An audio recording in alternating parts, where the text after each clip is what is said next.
रेशम बाग करके एक गांव में एक ढाबा रहता है। उसके मालिक का नाम देशमुख था। वो अपने ढाबे पर हर प्रकार के वेज नॉन वेज आइटम बनाकर आने वाले को सर्व करते रहता था।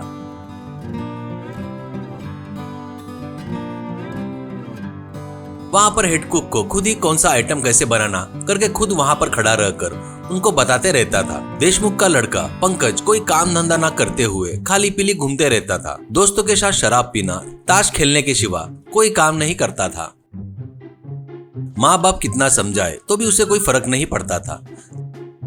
जब देखो तब ढाबे पर आकर पिताजी के पास से पैसे जबरदस्ती मांगकर ले जाता था। उन पैसे से वो आराम से शराब पीकर ताश खेलता था। देशमुख की उम्र बढ़ते रहने से ढाबे पर ज्यादा देर काम नहीं कर पाने से उसे बहुत तकलीफ झेलना पड़ रहा था। पैर दर्द, कमर दर्द से परेशान हो रहा था। एक दिन ढाबे पर पंकज आता है। देशमुख उसे देखकर, हाँ कितना चाहिए बेटा, तू पैसे के लिए ही आया है ना, बता कितना चाहिए। वो, नहीं पिताजी, मैं पैसों के लिए नहीं आया हूँ। इतने दिनों से जो मैं गलती कर रहा ना, मैं जान गया हूँ। अब से अपना ढाबा मैं ही देख लूंगा। अब से आप घर पर ही आराम करो, ऐसा कहता है देशमुख। सच में क्या बेटा, मुझे यकीन नहीं हो रहा है। बहुत खुश हूँ मैं आज तो बेटा, पर तुमको खाना बनाना नहीं आता ना, कहता है तो पंकज। खाना बनाने वालों को इतने सालों से आप सिखाए ना, वो होता नहीं क्या पिताजी? मैं धीरे धीरे सीख जाऊंगा पिताजी। पहले आप आराम करो, चिंता मत करो, सब मैं देख लूंगा, ऐसा कहता है। उस दिन से देशमुख घर पर ही आराम करने लगा। पंकज ढाबे को अच्छे से चला रहा था। एक दिन रात में पंकज के दोस्त ढाबे पर आते हैं। पंकज, अरे अब अपन अपना प्लान शुरू करने का समय आ गया है, काम शुरू करेंगे क्या, कहता है। वो लोग ठीक है करके सब लोग मिलकर ढाबे के नीचे एक बड़ा गड्ढा खोदते हैं। वैसे वो लोग ढाबे के नीचे एक अंडरग्राउंड स्विमिंग पूल बनाते हैं। उसमें जाने के लिए जमीन पर एक दरवाजा बनाकर वो किसी को न दिखे वैसा उस पर खटिया रखते हैं।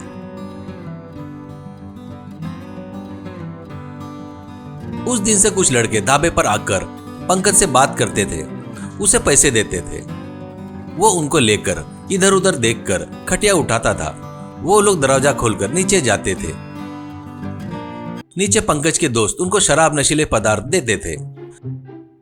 वैसे वो लड़के तैरते हुए, शराब पीते हुए, नशीली दवाइयां भी पीते थे। पंकज के दोस्त लोग गांव के लड़कों को रहस्यमय स्विमिंग पूल के बारे में बताकर उनका प्रचार करते हैं। कॉलेज के पास लड़कों को भी उनके बारे में बताते हैं। वो बात रहस्य ही रखना करके बताते थे। उस तरह से वहां पर नशीली दवाई के लिए लड़के और लड़कियां बहुत ज्यादा आने लगे। वो लोग उस स्विमिंग पूल में तैरते हुए नशीली दवाई मिली हुई शराब पीते थे। उस गांव में बहादुर नाम का एक धनवान रहता है। उसको लड्डू करके एक लड़का था। इस बीच लड्डू में बहुत बदलाव देख रहा था। बहादुर डोलते हुए घर आए लड्डू को देखकर पत्नी से, इस बीच इसमें बहुत बदलाव आया है, क्या हुआ रे, करके डांटते हुए पूछता है तो वो सब कुछ झूठी बोल रहा था। ये आखिर में क्या कर रहा है, किसके साथ घूम रहा है, पता करना पड़ेगा, ऐसा कहता है। वैसे अगले दिन बाइक पर कॉलेज जा रहे लड्डू को बहादुर उसके कार से पीछा करके नजर रखता है।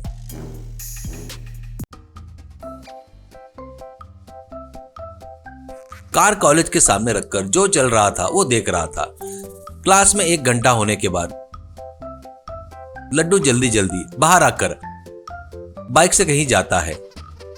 बहादुर उसके पीछे जाता है। बाइक ढाबे के पास आती है। लड्डू पंकज से कुछ बातें करके उसको पैसे देता है। पंकज इधर उधर देखकर खटिया उठाता है। लड्डू दरवाजा उठाकर नीचे की ओर चला गया। बहादुर तुरंत पुलिस को फोन लगाता है। सर, यहाँ पर एक जगह नशीली दवाई मिलने वाली जगह मुझे दिखी है, इसलिए मुझे शक हो रहा है, आप तुरंत यहाँ पर आ जाओ, ऐसा कहता है। 10 मिनट में पुलिस ढाबे के आगे पहुंच जाते हैं। पुलिस को देखकर पंकज भागने जाता है तो वो लोग उसे पकड़ लेते हैं। बहादुर खटिया उठाकर पुलिस को दरवाजा दिखाता है। वैसे सब लोग मिलकर नीचे आते हैं। वहां पर नशे में झूम रहे लड़के लड़कियां पुलिस को देखकर घबरा जाते हैं। पुलिस पंकज और उसके दोस्तों को पकड़कर जमकर धुलाई करते हैं। एसआई, आप लोग देश के भविष्य हो और आप लोग ऐसे नशीली दवाई की जाल में फंस रहे हो, ये बहुत दुख होने वाली बात है, ऐसा कहता है। लड़की लड़कियों से, तुम लोग पर केस किए तो तुम्हारी जिंदगी खराब हो जाएगी, तुम्हारी पढ़ाई भी यहाँ से खत्म हो जाएगी समझो, इसलिए अभी छोड़ रहा हूँ, दोबारा ऐसे काम मत करो, ऐसा कहता है। इससे वो सब लोग उसे हाथ जोड़कर नमस्कार करते हैं। वैसे पंकज और उसके दोस्त जेल में सजा काटते हैं। वहां पर उनमें बहुत परिवर्तन आता है। जेल से बाहर आकर पंकज वापस फिर से ईमानदारी से सच्चाई से ढाबा चलाते हुए जी रहा था।